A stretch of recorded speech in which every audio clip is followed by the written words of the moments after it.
Hello and welcome to the special episode of India Interacts. We are gathered here today at the Convention Center at Jawaharlal Nehru University in Delhi.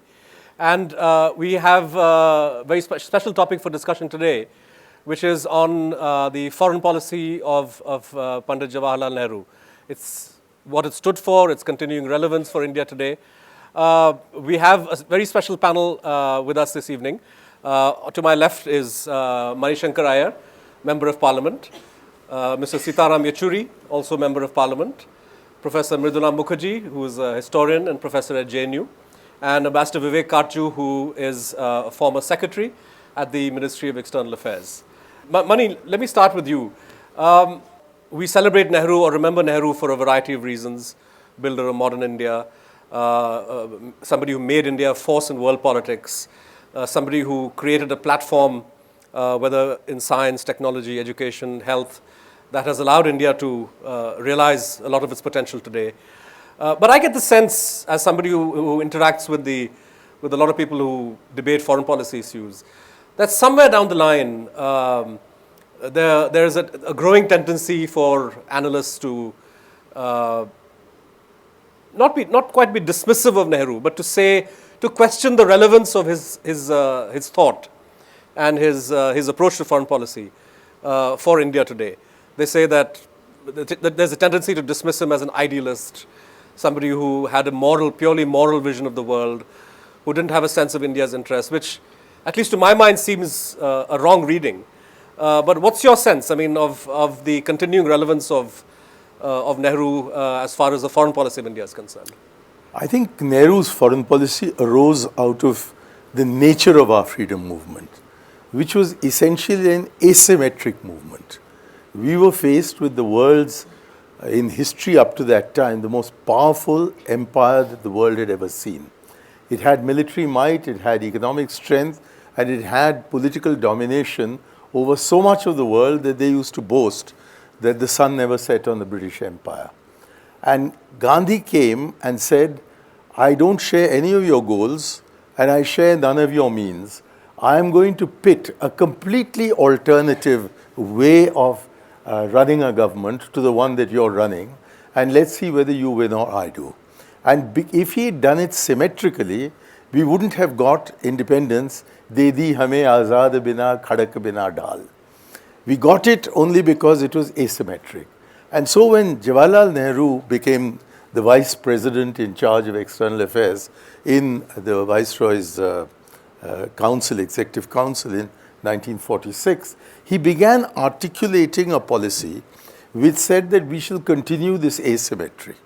And I think the reason why today we tend to dismiss him is because we seek a symmetrical role, whereas he was trying to see how we could leverage ourselves as a power that had no economic power, it had no military strength, it had no considerable political influence. So what do? What you do is you posit an alternative world order. And the consequence is that India's role, at least right through the 1950s, was far more significant in world affairs through that first decade and a little more of India's independence than it is today. Today, we keep abstaining on resolutions in the United Nations because we don't quite know whether we want to go this way or that way. At that time, it was giving the world an alternative vision. And the consequence of that was, number one, we were the first to object to apartheid. Ultimately, we won that war. We were the ones who said that in Korea, we should be reasonable about both sides. They couldn't have ended that war without the Neutral Nations Repatriation Commission, of which India was the chairman. In Indochina, it was Pierre Mendès France who said that in Geneva at the peace conference, there were 9 countries at the table and 1 outside, India, which ultimately provided so much of the input into the Indochina Peace Accords that we were invited to become the chairman of the International Commission for Supervision and Control in Vietnam, in Laos, as well as in Cambodia. So it was a glorious era of what we wanted to say counting. And perhaps it was at the time of Suez and then the collapse of the Baghdad Pact that showed that our attitude of saying that we must have an independent view even if we are economically weak, even if we are militarily weak, and even if we are politically weak, matters much more to a country in our objective position than palely imitating others. The ones who were palely imitating others were the Pakistanis.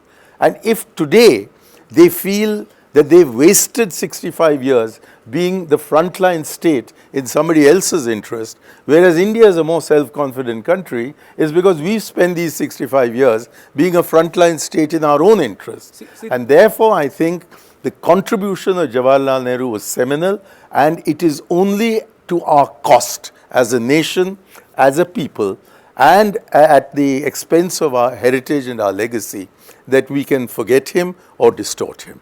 Sita, if I take what Mani said to mean that Nehru, in a way, allowed a young India to punch well above its weight at the international level, is there some sense in which the India of today, and I know I'm making a big leap from Nehru to now, but the India of today is punching below its weight? That having, the Nehruvian system having created a certain capability, today India is not rising to the full potential? Yes, but before that, let me make one observation about what Mani said. I mean, in fact, in order to extend it, you see, Nehru's foreign policy orientation before independence and after independence also, they must be differentiated. Because before independence, what Mani was talking about, 1946, remember, was the first Afro-Asian conference that he called, and he convened and he chaired that thing. So what was emerging was the positioning of India as a leader of the decolonization process and the emerging independent countries, which Mani spoke about. I don't want to repeat that. But post-independence, you also notice that foreign policy is also always an extension of your domestic policy, domestic requirement. The Nehruvian vision had a self-reliant economy, had the question of social justice built into it. So, and apart from federalism, various other aspects of our constitution. Now, in order to build a self-reliant economy, you required the assistance of the world. Now, remember, he first goes to the USA for a steel plant. When he's refused, that's when he goes to Russia. And when he gets one from Russia, he goes to Germany and then gets one. Non-alignment as a policy also evolved through that process in a world which was emerging to become a Cold War bipolarity. And there, positioning India was very important as to where you would position India in order to leverage the maximum for our own domestic benefit. Now, that world has changed. So that is, when you ask your question, that world is no longer there. But still, have those positions become irrelevant? No, I would say no. Because in today's world also, where you do not have this Cold War bipolarity, and you have a sort of a attempt and effort to take the world towards a unipolarity, instead of being a multipolar world, which is what it ought to be. Its national tendency is that. Instead of that, you have an effort for a unipolarity by the US and its efforts at hegemony. In such a situation, the issue of solidarity amongst the developing countries remains, I think, all the more important. Take, for example, your entire discussions in the Doha round on agriculture. I mean, all the developing countries are being badgered to open up their agriculture so that multinationals can make their super profits. Take the entire negotiations going on climate change. When very, very, I would not use the word mischievously, but rather, let's say, inverted intelligently, Obama said, we have common but differentiated responsibility, was what was the term used in climate change talks. He converted it into common but differentiated response, which means every country will respond unilaterally on its own, and thereby abdicating from their responsibility of paying more for correcting the process of industrialization and deforestation and de-environmentalization that they did.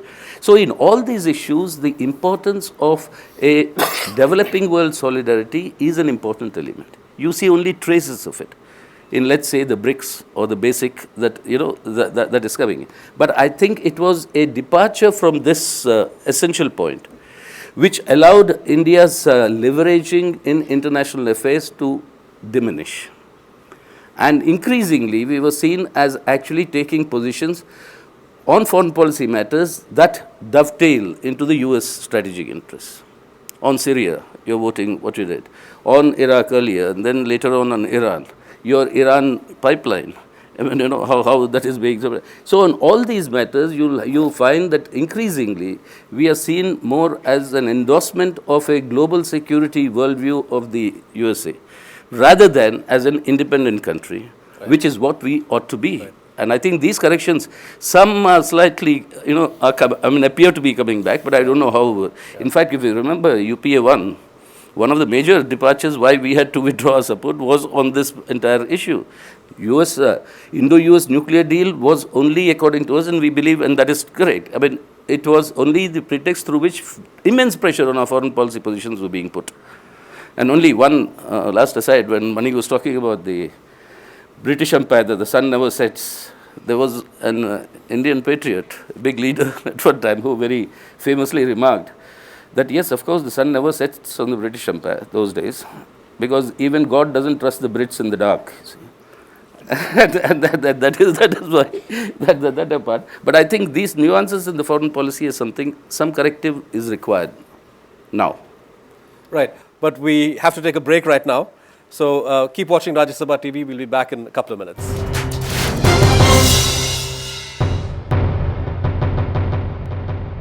Hello and welcome back to India Interacts. As a historian, could you tell us some of the controversies that may have arisen on questions of foreign policy when he was Prime Minister? Let's first, I'll give you two examples. Let's take Pakistan first. There was, as you know, as a sequel to the partition, there was a lot of displacement and millions of people had left their homes. The initial flush was all from the west, from Punjab, and from Bengal it had been a relatively slow trickle. But things started getting bad by about 3 years after partition, and then there was a flood of people coming in because situation deteriorated over there. So it became a major domestic and international issue. The clamor in India was tough line, and in fact to hold the Muslims in India hostage to the Hindus who were there in Bangladesh, the typical communal reaction.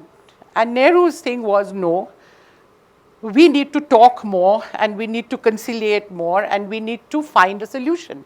And what he actually did was he entered into these tortuous negotiations with Liaquat Ali, the Prime Minister of Pakistan, at the end of which there was a pact, which was a landmark pact where both the countries committed to protecting their minorities, not holding them hostage, but to actually protect their minorities. And the interesting thing is that there was very strong opposition from within the Congress party.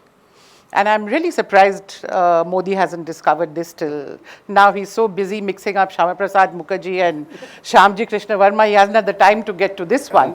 Because actually it was Patel who then built the consensus in favor of Nehru. And this, because there was a lot of opposition. Nehru had so much trouble selling it to his own party that he actually offered to resign. He writes a letter to Siddharth Patel saying, I think the time has come for me to go and do something else like looking after the people who've been displaced. And then Patel makes what one of the commentators has said, one of his most moving appeals in parliament and outside to everybody to come and support Nehru on this and really, in a sense, builds the consensus in favor of Nehru. Now that was the leadership at that time. It wasn't that there were no differences, that there was not debate. But in the end, Nehru's point of view and his greater, what was accepted as his greater wisdom in these matters. Just as before independence, it wasn't that people didn't differ with Gandhi. But after the debate and the discussion were over, somewhere it was accepted that he was the master of mass action, right. And therefore you deferred to him. So similarly, on foreign policy, I think people deferred to Nehru because over time, his expertise and his wisdom and his understanding of world affairs is something that had been accepted even before independence by the Congress, and this continued. The other example, of course, is the big one, that's China. We know that his China policy faced opposition all along the way. There were enough people who were always crying for blood and, we must be prepared, we must not concede. The whole territory issue was there all the time. And to the extent, as I said, within the Congress as well, if you read the accounts of discussions between Chau En-lai and some of the members of Nehru's cabinet, including Mukherjee Desai, they almost abused Zhou Enlai, in the discussions, because there was so much anger, especially after they had occupied territory in Aksai Chin. You also know that Jawaharlal Nehru once made a statement saying that this was a relatively not very valuable area, and somebody said there's no hair also on the Prime Minister's head, and therefore does it mean that it's not valuable? So the exchanges were very sharp. There were the socialists, there were the Swatantra people. I mean, it's not as if they were not there. And yet, for till 62 and the big debacle, I mean, that's a different story. Nehru's understanding of how the policy towards China should be, did work, Right. Ambassador Katju, just moving on from what Professor Mukherjee just said about China, there is a sense that the public has that China was the one big failure of Nehru's foreign policy.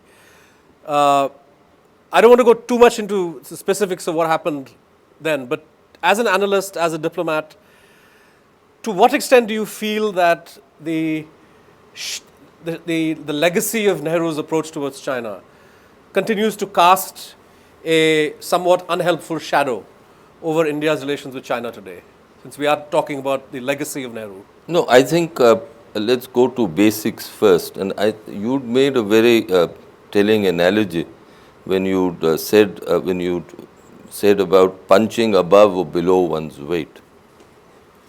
In the brutal world that we inhabit, punching below your weight is, of course, stupid. But punching above your weight cannot be carried on ad infinitum.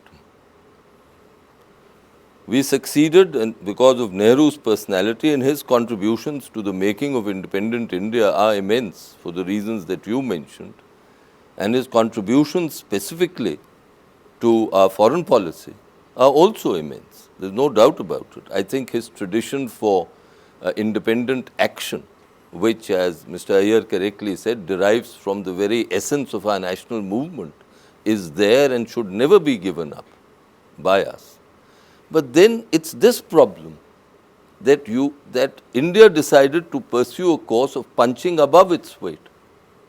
And that came to an end in 1962. And it came to an end in a terrible fashion, which broke Panditji and which cast a legacy, which cast a shadow over the next 50 years in the conduct of our relations with China. And it's to Rajiv Gandhi's sort of imagination and his good sense that in 1988 he decided to pursue a course which in a sense would remove that shadow to some extent. But today too that exercises the public mind. It is that failure which has crippled us when it comes to China, because it arouses atavistic feelings in India that the Chinese let us down, etc. And when Nehru was faced with a crisis in 1962, I terribly regret to say he didn't acquit himself very well then. What did he do? And there is evidence to this effect. He rushed to the Americans. Let's not forget that. That is also part of the historical record. At that moment, he didn't rouse the country to say that we will stand firm and we'll stand alone. He then went to the Americans, asking them for military help. And that evidence is now part of the public record. So let's face it, the events of 1962, I think, damaged his conduct of foreign policy. And much as we venerate him, I think he himself would be the last person to say that we don't critically analyze and assess all that he did in the conduct of foreign policy. Mani, one of the problems in forming that kind of candid assessment, and I'm not saying we should agree or disagree with what he said, is the lack of access to the historical record. Documents of that period remain classified. You can access versions of them, I'm told, even in the Chinese archives, if you're a bona fide scholar. But in India, access to these documents remains state secret.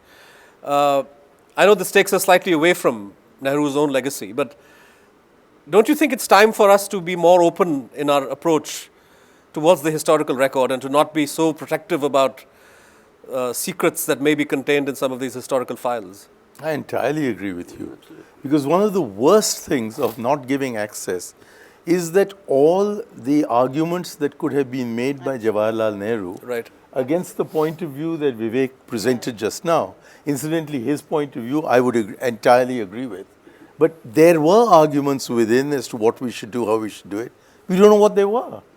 And when you, I've just been reading Gary Bass's book called The Blood Telegram. It's about 1971 and what happened over Bangladesh. But we know all the warts on Nixon.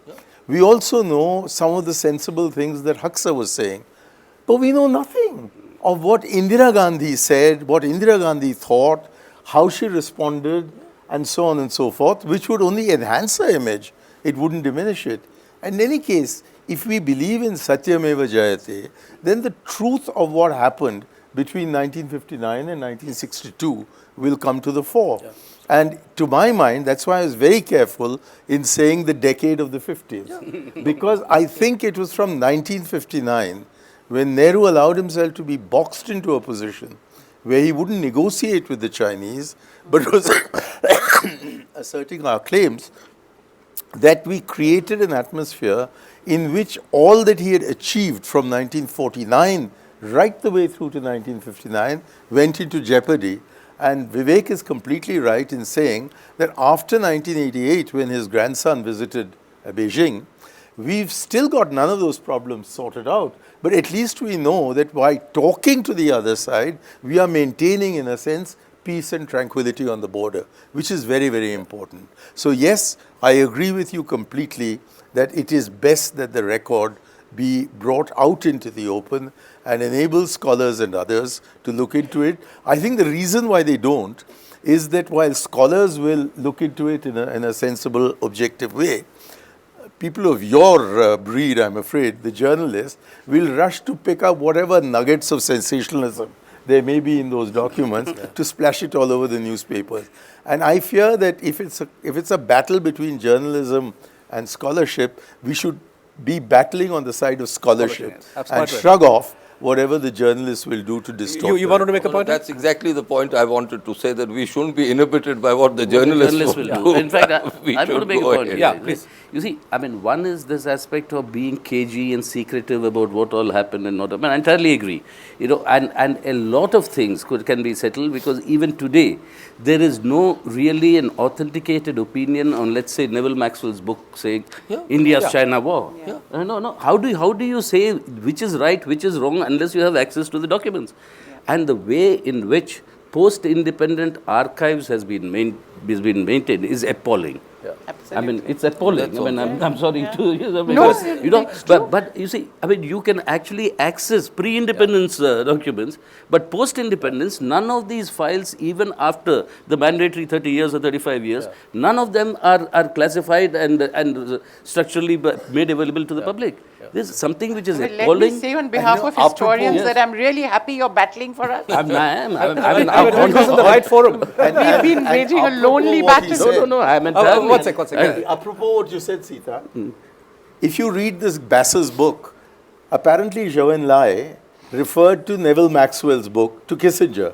And Kissinger wanted to strengthen Nixon's hand. So he kept telling him that Zhao has told me that there's a book which shows the Indians are at fault. But he couldn't remember what was the name of the book. So if you don't remember the name of the book, you just listen blindly to what Zhou Enlai says, well, then you're rewarded with a professorship at MIT, which lowers my opinion of MIT considerably. No, but this is something which requires serious things, and I'm sure, Mani, you'll have to support me. I mean, it comes under my parliamentary standing committee chairmanship. I mean, culture and, these archives at least covered it. And we've been battling, giving reports, but nobody, I don't think they want to take it seriously, because all this will be out. And for heaven's sake, we want all this to be out. Gulzarilal Nanda presented a white paper. And that white paper is there in your parliament library on the border dispute with China. But all the material that went into the preparation of the white paper, you just cannot access. And so we're not even talking of the Henderson Brook report, but virtually every single piece of paper that would be of interest to a researcher from that time is not available. And as I said, you can get the equivalent of that in China or the US or the UK. Yeah. I think that diminishes Jawaharlal Nehru instead of actually enhancing his status. And I do believe that if Nehru himself were there, although over the Henderson Books report, he too was responsible for keeping it But more secret. importantly, Bani, I think it But also so much else that has happened before. Now, War and Diplomacy in Kashmir, 1947, by Chandrasekhar Dasgupta, has been largely researched in England, where the documents of the British have come out. It really vindicates Nehru's position on whether or not to prosecute that war beyond the date that he did. But because we don't have Indian sources, we are not in the position to refute these armchair generals who say, "Aage badhe, to bas hum jeet jate," and rubbish like that. It's just complete nonsense. No, but this is the point I want to make, Mani. To buttress your point, you see, it not only does that diminish, but your knowledge per se in terms of what really happened, but it also feeds prejudices. Right. It feeds prejudices that can be very dangerous in a country like ours, and it can lead up to positions of unnecessary conflict. Right.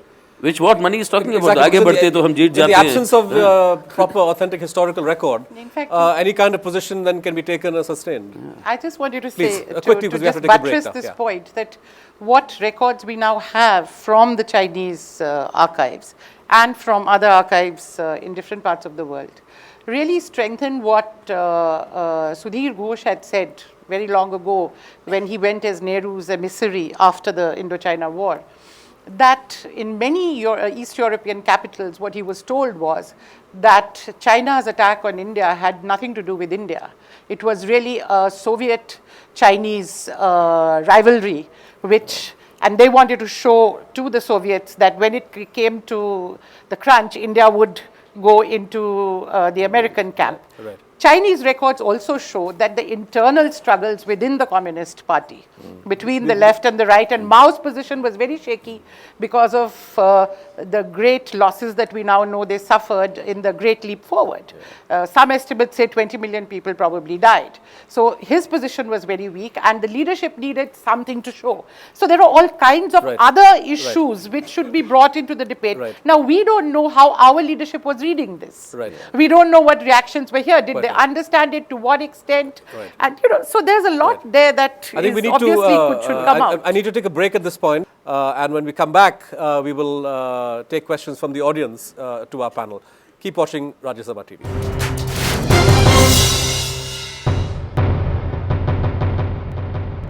Welcome back. You're watching India Interacts, and we are discussing today Nehru's foreign policy and its continuing relevance for India.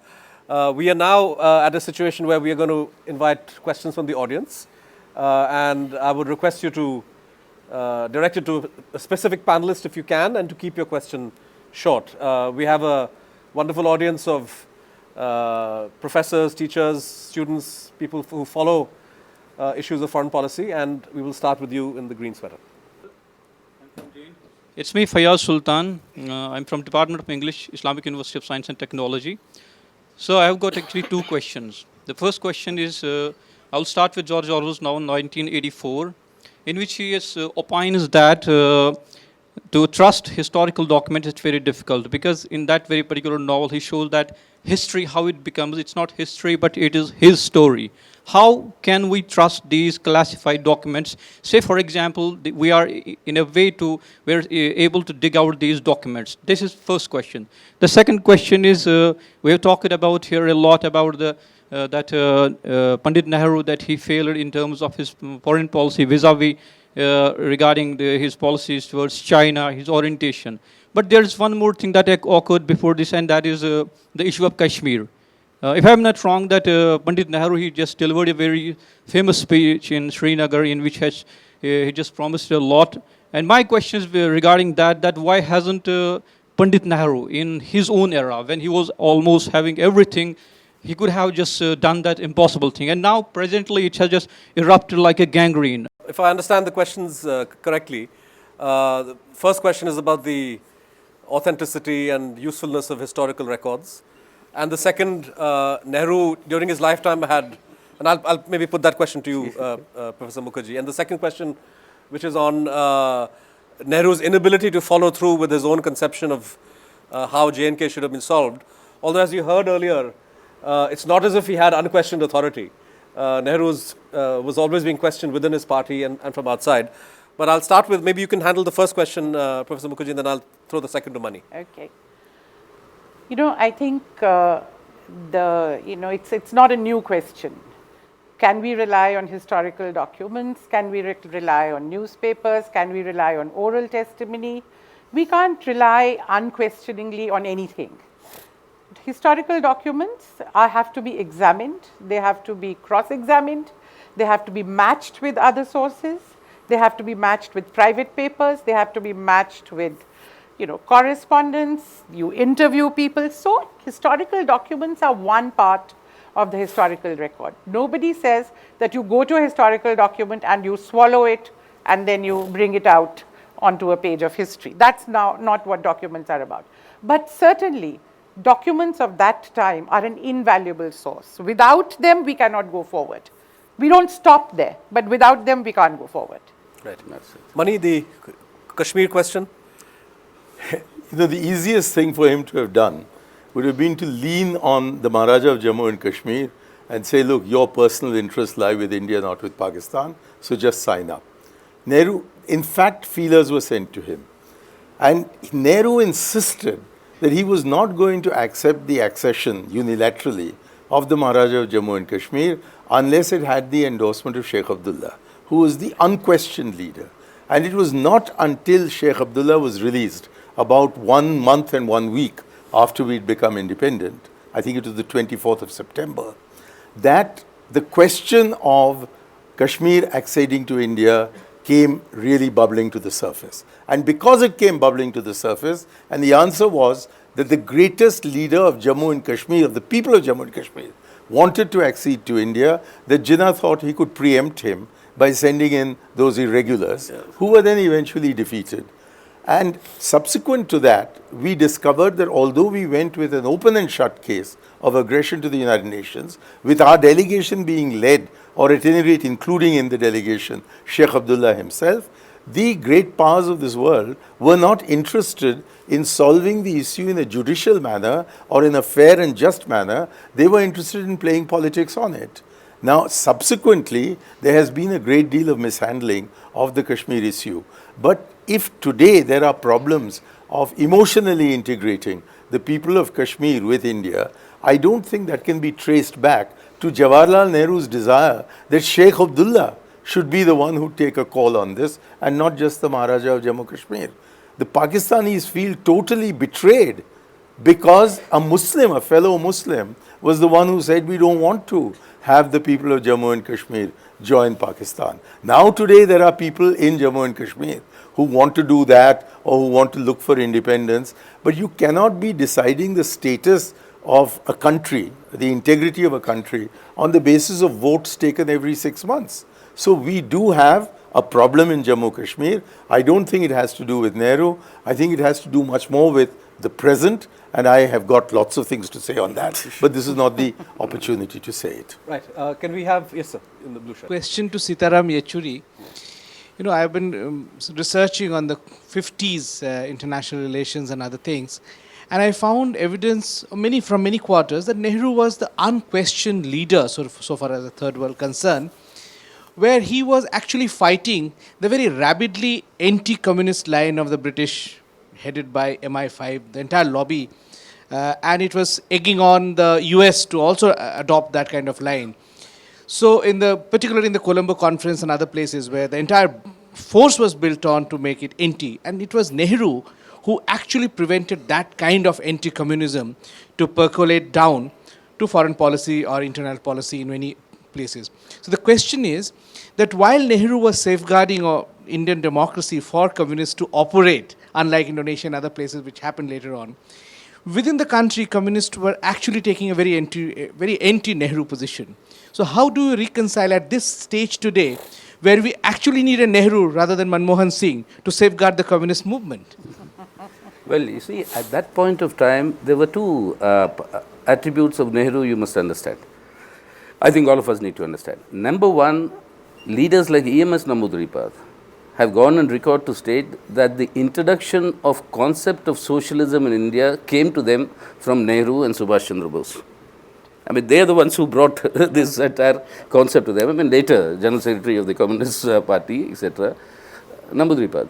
So the point is that Nehru, at a point of time, remember, he was a very leading figure in the anti-imperialism league in the world, and he played a big role in that point of time against imperialism during the rise of fascism. So he had a very progressive role and a background. That is one aspect.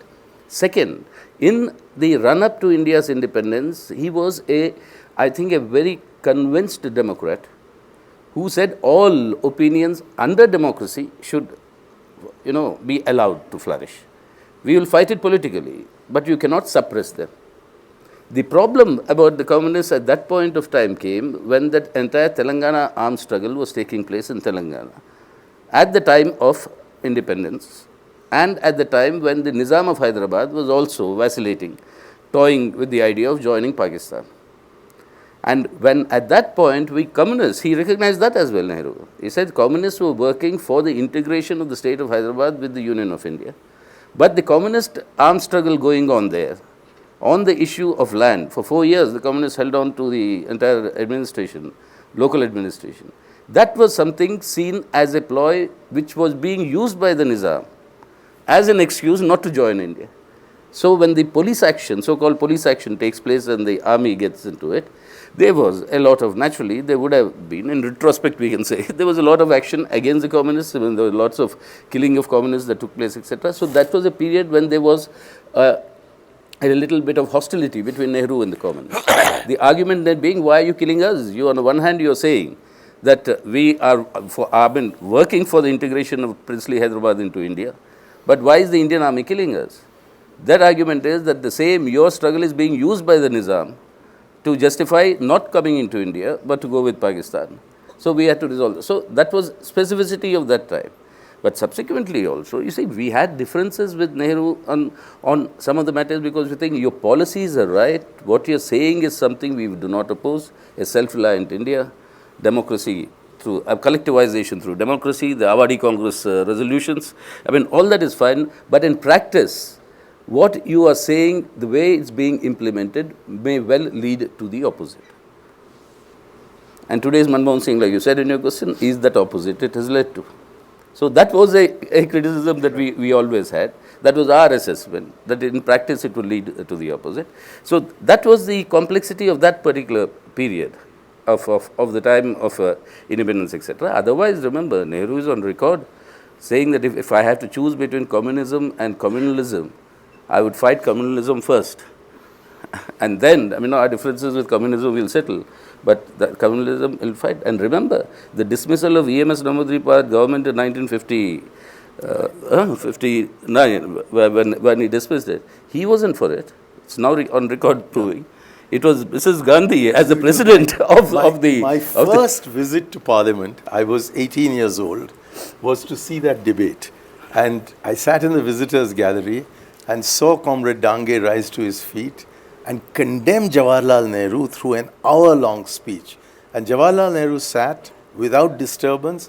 Nobody from the Congress benches was attempting to interrupt Dange. And he ended by saying that you are like Yudhishthira.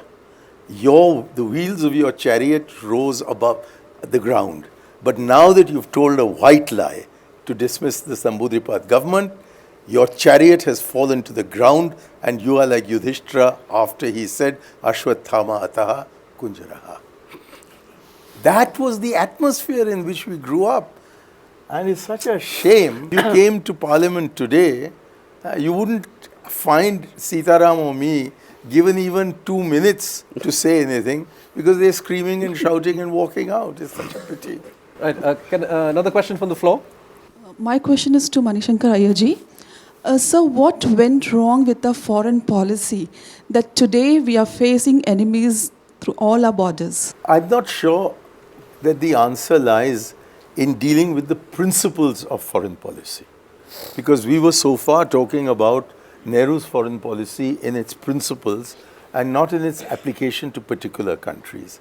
I think what has basically gone wrong in our foreign policy vis-a-vis our neighbors is that we do not appear to be ready to undertake an uninterrupted and uninterruptible dialogue with each one of them and all of them collectively, with clear goals in our mind as to what it is that we would seek to achieve. There is too much of reaction to what may be passing phenomena, but which have a high salience because the media is able to play them up in a very big way. And if we could restore a sense of consistency to our policy, to a sense of clarity as to where we wish to take matters, and to cultivate in the people of India the patience to wait until the goal that we have set ourselves is actually attained, then I think we may be able to move very much further than we have. But life is more complicated than it used to be. Countries like Sri Lanka, which had simply followed our lead through the freedom movement, or are now having their own history to contend with. That Nepal is no longer delighted that we have freed them from Rana rule. They've got their own problems. They have to look at us. I don't think Bangladesh remembers only the 16th or 17th of December 1971. There is a history that has followed. So there are complications in our relationship, and I think we're showing great sophistication in dealing with them. But diplomacy of tactics has to be backed by a diplomacy of strategy. And the clear, unambiguous articulation of that strategy is not being undertaken because some people seem to think that keeping that ambiguity going is a strategic advantage, whereas I think it's a major strategic disadvantage. Ambassador Katju, you wanted to come in on this? Two quick points. I think one of the criticisms generally leveled against Panditji was that he didn't pay enough attention to the neighbors. And I do think that there is some merit in that, but that's a separate issue. On dialogue, with great respect, I would submit that dialogue cannot be an end in itself. Dialogue has to have a very clear objective. For example, one of the objectives of our dialogue with Pakistan has to be the end of Pakistani terror against India. And that terror exists is a fact. Now, there I think there is one thought which has been in my mind for many months, which is that for the last 2 decades, we've tried everything. We've tried dialogue, though not uninterrupted, but dialogue. We've even agreed with what Pakistan has wanted to be the basis of dialogue, specifically on terror. That hasn't worked. We've interrupted the dialogue. That hasn't worked. And that is why my thought is that we've got to now, as a people, get back to basics, to the drawing board, to address these issues. I'll ask you to hold that thought for a second. We'll come back because we have to take a break. Keep watching Rajya Sabha TV.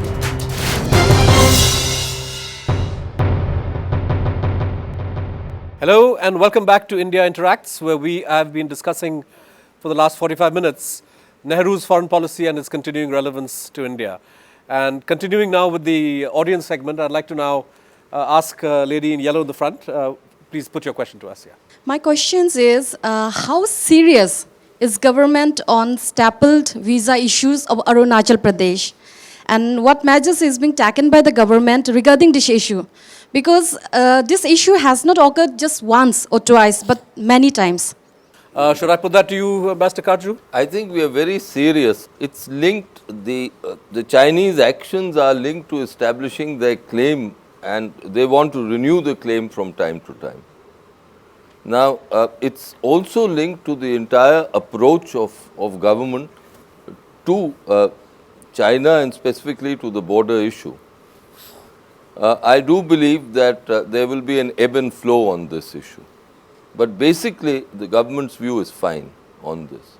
There's also a view, I mean, the Chinese Foreign Ministry put out a statement hinting that, in a way, this was a step forward, that earlier they never gave visas at all to people from Arunachal. Is there some... There's no halfway house on this, right, as far as we are concerned. Correct. There can't be a halfway house. Right. Gentleman in the yellows, go ahead. Hello, good evening. My question is from Katju. So there has been argument of string of pearls. string of pearls argument.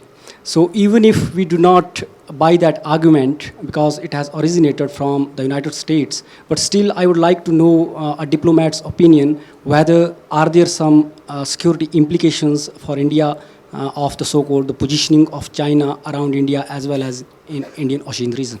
I take the view that while we have to develop cooperative ties with China and seek to enhance these, we cannot forget the fact that there are areas where our interests intersect and don't coincide. And therefore, we've got to be very careful.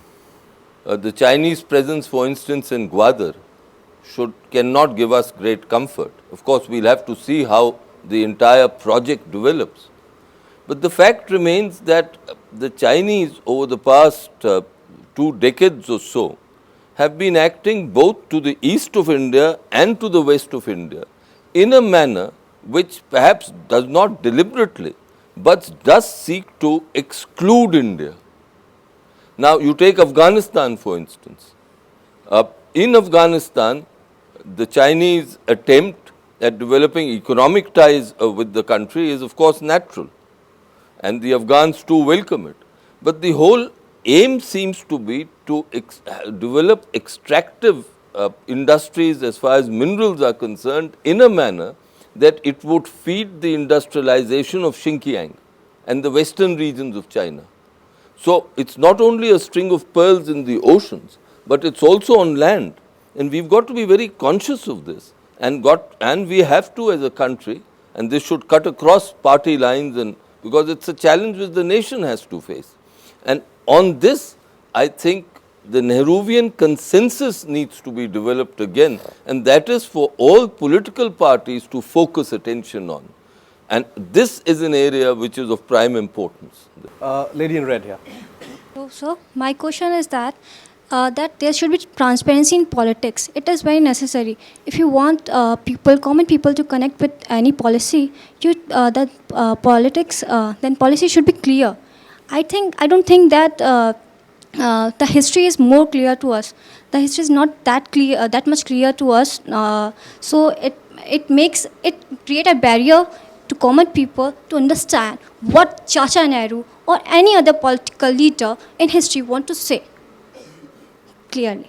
Okay. If I can just reformulate that question, I think what she may be getting at is the extent to which governments of the day articulate their foreign policy vision. For example, you take the recent decision that the Prime Minister has taken not to go to the Commonwealth Heads of Government meeting in Colombo. Whatever the pros and cons of that decision, but there does seem to be a certain reluctance to articulate the reasons in public. Do you feel that this is a problem here, that somewhere down the line the government shies away from saying things that may be difficult? Yes, there is a problem here. In fact, on many occasions, maybe the government of the day cannot, for various other reasons, say frankly what it means. But I wish it does. I wish it does, because, for example, this instance that you're talking about, the Shogam Prime Minister is not going. I mean, by not explaining why he's not going, there's a lot of speculation that will take place. And people draw their own conclusions, which I don't think, and this lady is right, absolutely, which I don't think is in the interest of the country. Now, whatever it is, I mean, let the Prime Minister say for these reasons, I mean, we are not going. Whether it's the politics of coalition, whether it is actually India's concern of what is happening to the Tamilians, or the India's concern saying that Sri Lanka is now appearing to negate or go away from the 13th Amendment to implementation of their constitution. But whatever it is, I think some sort of an explanation should come. I just want to add to that I think one of the most fascinating aspects of Jawaharlal Nehru's foreign policy was that although levels of literacy and education and the development of the media in his time were far, far below where they are today, he always felt that foreign policy is a matter of common sense, and therefore he'd go out of his way to go around the country explaining to masses, meetings of lakhs of people, various nuances of foreign policy. In 1956, why Suez and why talk about Hungary in apparently different languages? The Chinese issue and the problems that we had from 1959 onwards were repeatedly explained by him and Krishna Menon to the general public. With respect to Pakistan, he always had lots to say. On Kashmir, he explained what his position was. So I think it is the duty of the government of the day to take the people of India in their largest numbers into confidence and not to believe that foreign policy is something to be decided by a tiny coterie sitting in South Block, but something on which the people of India should be engaged. He was an exemplar of this. Indiraji used to do much the same. And therefore, I do think we need to go back to that kind of an engagement with our own people. What's actually wanted to come to? I just wanted to say that that is where the contrast with Nehru is so stark. Just as what Manishankar Aiyar just said, between today and what it was. I mean, if you read the accounts of those times, inside Parliament, outside Parliament, Congress party meetings, public meetings, meetings with ordinary people, election meetings, there was no forum in which Nehru did not explain foreign policy and everything else that was on his mind or what he thought was happening. So there was a constant dialogue. Right. Some people were not supposed to be recipients of whatever the government did. They were active participants in what was going on. And I think today that's our biggest failing. There is no dialogue. I just want to add to this, the danger, while agreeing with what Mani and Professor Mridula said, that the danger is that you will only foster misgivings and misunderstandings among people of those countries. Yeah. For example, take this entire issue of the Teesta water, the agreement with Bangladesh, or the question of your enclaves. I mean, the agreement. The Union Cabinet passes that bill. When it comes to the Parliament, I mean, it's for various reasons, some people opposing it, but there is no clarity from India, leave alone in India, to the Indian people, but to Bangladesh as to why is it that you are not doing it. That's right. The President of India goes there on an official visit, and officially on 3 occasions, while receiving an honorary degree from the Dhaka University, he says the bill is ready, it will be passed in the coming session. That session came and went. And we all know what is happening in Bangladesh, what is the situation there. So this has grave implications also. Mr. Katju, you wanted to say something? 2 quick points. One, I would submit that there has to be far greater dialogue between the political parties themselves on foreign policy issues. That is required. Second, Mr. Aiyar perhaps can't say this as starkly as I would. It's terribly ironic that we have a teacher as the Prime Minister. And in this audience would especially expect a teacher to explain positions clearly and forthrightly. And the teacher, for some reason, has on these major issues, both domestic and foreign policy, become somewhat inarticulate. Teaching economics is a different kettle of fish. There you often do not say everything. We have another question from the floor there. Please go ahead. My question is to Sitaram Yechury ji. Basically, we are discussing the success stories of the Nehruvian time, but the 2 most contentious issue which we still haunts Indian foreign policy is the Indo-China war, in which India failed utterly, and Kashmir merger in the India. So, isn't it, if India may have followed the Ambedkar's approach, on which Ambedkar has wrote a book in which Kashmir should be divided into 3 parts, and the Buddhist and Hindu area should be merged with the India, and the Muslim dominated area should be given back to the Pakistan, may have been much better in the long term, which we are observing now. And Kashmir issue, going Kashmir issue to the UN, which still is problematic. These 2 questions. Yeah, you see, I don't know if, the first part of this discussion was actually dealing with both those issues. Indo-China dispute as well as the question of Kashmir. And the issue which was explained by many of us here, Mani was he explained in length on it, it was Sheikh Abdullah, a Muslim leader of a highly respected leader of the people of Kashmir, who said that they would want to opt to join India. So it's not a question of you deciding which part will go where. They have. And please remember, it's always that and this is, I think, the fundamental mistake that many of us make, that we are in a position, therefore we'll decide where who will go. That is, the people who are living there will decide what is their future. And you have a famous Urdu short story writer whose centenary is being observed today, Saadat Hasan Manto. I don't know if you read a short story called Toba Tek Singh. And wherein madman was asked that, would you like to go to India or Pakistan? He said, why should I go anywhere? I'll remain where I am. But then, I mean, he was asking, the story only ends says, who is mad? Those who divided the countries, or the fellow asking this? So the people of that area decided, and those people decided to be with India, and that's where the dispute was in Kashmir.